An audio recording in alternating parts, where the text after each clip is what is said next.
کہ انہوں نے اپنی کانشیس کی، اپنی ضمیر کی بات سن لی ہے، یا ان کا ضمیر اب مزید گوارا نہیں کر رہا تھا کہ اس حقیقت کے ساتھ وہ آگے چلتے اور کنٹینیو کرتے ایز کمشنر جو انہوں نے کیا ہے ان انتخابات میں. تبھی کیونکہ بہت سے لوگ یہ کہہ رہے ہیں کہ ان پر کسی بھی طرح کا کوئی دباؤ تو معلوم نہیں ہوتا، نہ ان کا کسی کے ساتھ کوئی تعلق نظر آتا ہے. ماضی میں مسلم لیگ نواز کے یہ بہت قریب رہے ہیں. مریم نواز کے حوالے سے کچھ ٹویٹس آ رہے تھے کہ مریم نواز بھی ان کے حق میں ٹویٹس کرتی رہی ہیں. اب اچانک سے مسلم لیگ نون یہ بیانیہ بنا رہی ہے کہ یہ شاید ذہنی طور پر تندرست نہیں ہے، ان کا کوئی سائیکولوجیکل ایشو ہے جو باتیں اس طرح کر رہے ہیں. ساتھ ساتھ وہ یہ کہہ رہے ہیں کہ جو صبح انہوں نے خودکشی کی کوشش کی. اس بیان سے بہت سے لوگ یہ تاثر لینے لگے کہ شاید ان کا واقعی کوئی ذہنی مسئلہ ہے. مگر بات یہ ہے کہ ذہنی مسئلہ ہو تو تمام باتوں میں وہ عیاں ہونا چاہیے. ایک بات پر وہ بالکل کلیئر ہے کہ فوج کا اس پورے معاملے سے کوئی تعلق نہیں ہے. وہ خود کہہ رہے ہیں کہ کمشنر لیاقت علی چٹھا صاحب کے فوج نے جو انتخابات کروائے ہیں وہ بڑے ہی درست انداز میں کروائے ہیں، شفاف انتخابات کروائے ہیں. مگر جو گیم ڈلی ہے وہ آگے جا کر ڈلی ہے، اور وہ الیکشن کمیشن اور چیف جسٹس آف پاکستان قاضی فائز عیسیٰ پر ذمہ داری عائد ہوتی ہے.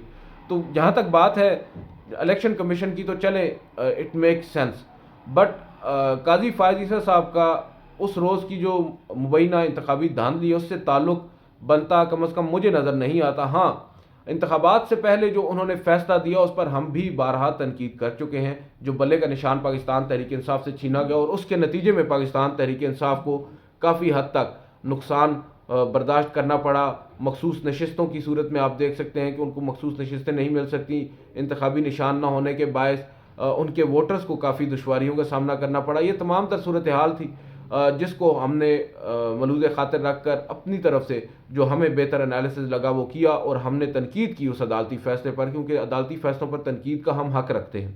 اب جو بات ہے قاضی فائز عیسیٰ صاحب کا اس دھاندلی میں ڈائریکٹلی انوالو ہونا یا اس انتخابی نتائج پر اثر انداز ہونا، تو یہ بات تھوڑی سی ہضم نہیں ہوتی. یہ اب جو کمشنر راولپنڈی ہیں اگر کسی موقع پر ان کو عدالت بلاتی ہے تو انہیں ثابت کرنا ہوگا اور انہیں بتانا ہوگا. ادروائز یہ روایت اب ختم ہونی چاہیے کہ ایک سویپنگ سٹیٹمنٹ دے کر آپ کسی کا بھی کریئر داؤ پر لگا دیں.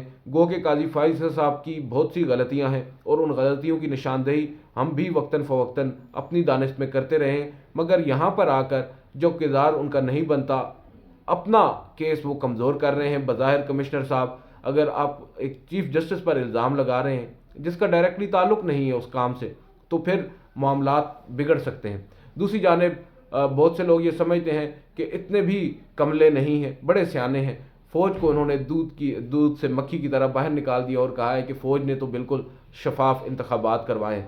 اب چیف جسٹس آف پاکستان آپ کو معلوم ہے گزشتہ روز سپریم کورٹ آف پاکستان میں چند صحافی وہاں حادثاتی طور پر موجود تھے یا جیسے بھی موجود تھے ہمیں نہیں پتہ.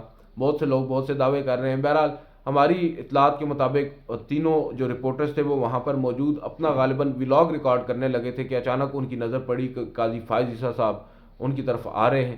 انہوں نے فوری طور پر ان سے رجوع کیا، بات چیت کی، اور قاضی صاحب نے بھی کوئی ریلکٹنس شو نہیں کی اور ان کے تمام تر سوالات کے جوابات دیے اور جو ہاٹ ایشو تھا اس کو ایڈریس کیا. جو الزامات ان پر کمشنر راولپنڈی نے لگائے انہوں نے اس کے اوپر اپنا رد عمل دیا اور ٹو سم ایکسٹینٹ ان کو مسترد بھی کیا. انہوں نے کہا کہ الزامات لگا دینا آسان ہے، مجھ پر آپ جو مرضی الزام لگا دیں، مگر کم از کم ان الزامات کو ثابت بھی کرنا ہوتا ہے. چلیں ثابت کرنا تو بہت بڑی بات ہے. قاضی فائز صاحب کے مطابق ان الزامات کی حمایت میں یا ان الزامات کی سپورٹ میں کچھ ایویڈنس تو دیں، کچھ شواہد تو دیں تاکہ آپ کا کیس تو بن سکے. یہ کیا بات ہوئی کہ کسی کا بھی دل چاہتا ہے وہ اٹھ کر الزامات لگا دیتا ہے. تو چیف جسٹس آف پاکستان نے اچھی خاصی لمبی چوڑی تقریر کی ہے وہاں پر ہمارے کچھ صحافیوں کے ساتھ اور آن کیمرہ کی ہے، یہ ایک الگ بات ہے.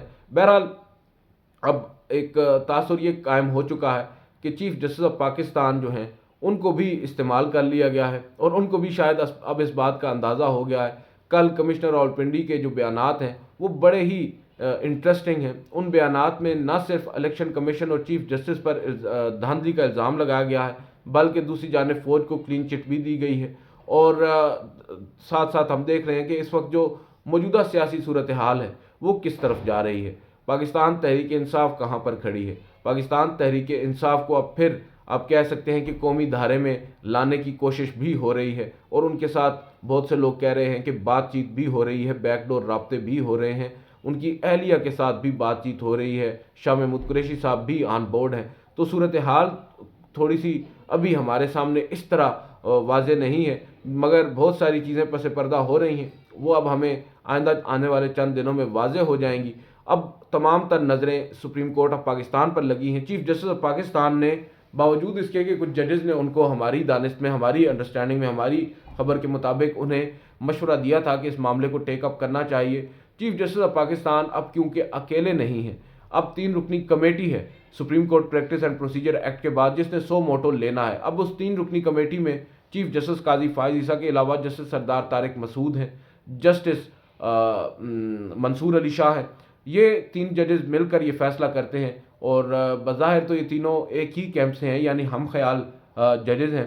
ان تینوں نے متفقہ طور پر شاید یہ سوچا کہ آلریڈی ایک مقدمہ سپریم کورٹ میں زیر سماعت ہے، یعنی منڈے کو، کل کے دن ایک مقدمہ زیر سماعت ہے بریگیڈیئر ریٹائرڈ محمد علی کی، وہ درخواست جو انہوں نے حالیہ انتخابات کو کالعدم قرار دے کر عدلیہ کی زیر نگرانی نئے انتخابات کروانے کے لیے دائر کی ہے، اور انتخابات میں جو مبینہ دھاندلی ہے اس پر انہوں نے بات کی ہے۔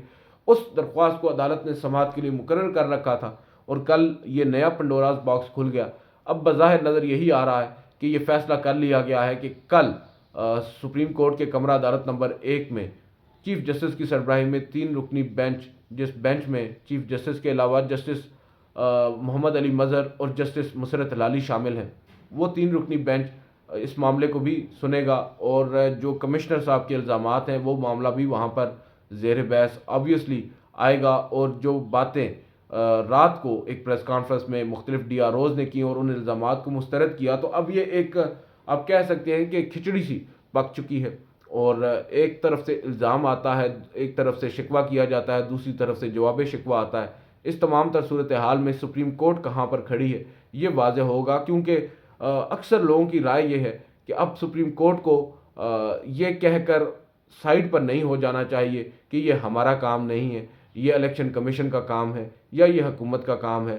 بنیادی طور پر تو بہت سے لوگوں کی یہ رائے ہے، حتیٰ کہ جوڈیشری کے اندر بھی یہ رائے پائی جاتی ہے کہ اس معاملے پر فل کورٹ بنایا جانا چاہیے، اور اس فل کورٹ کو لائیو ٹرانسمیشن اس کی ہونی چاہیے، اور پوری قوم کو دیکھنا چاہیے جو الزامات لگائے گئے ہیں ان کو انکوائر کیا جائے، اور پورا جو پروسیس ہے اس کے اوپر نظر دوڑائی جائے، جو جہاں جہاں جس نے جو غلطی کی ہے اس کی نشاندہی ہونی چاہیے، اور اگر یہ سب کچھ ہو جائے گا اس کے بعد صورتحال بالکل واضح ہو جائے گی، اور جو بات ہو رہی ہے فارم 45 کی، اس کے اوپر مختلف بیانیے بھی بنائے جا رہے ہیں، یہ بھی بالکل واضح ہو جائے گی، عیاں ہو جائے گی، دودھ کا دودھ اور پانی کا پانی ہو جائے گا، جب جو الیکشن کمیشن ہے اور جو ایک کمیشن، بیسیکلی تو بات یہ بھی ہو رہی ہے کہ ایک انکوائری کمیشن ہوگا جو اس تمام تر معاملے کا جائزہ لے گا، مگر چیف جسٹس کے بقول تو یہ کمیشنز جو ہیں یہ کام نہیں کرتے، اگر یہ کمیشن کچھ کرتے بھی ہیں تو انہوں نے زیادہ سے زیادہ اپنی فائنڈنگز دے دینی ہے۔ تو بہتر یہی ہوتا ہے کہ عدالت جو ہے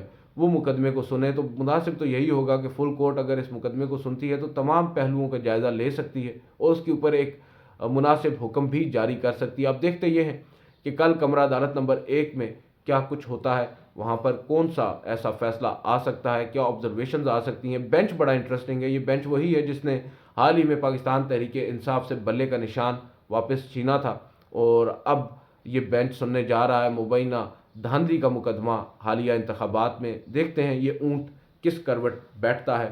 اب آج کی اس ویڈیو سے اتنا ہی، اجازت دیجیے، اللہ حافظ۔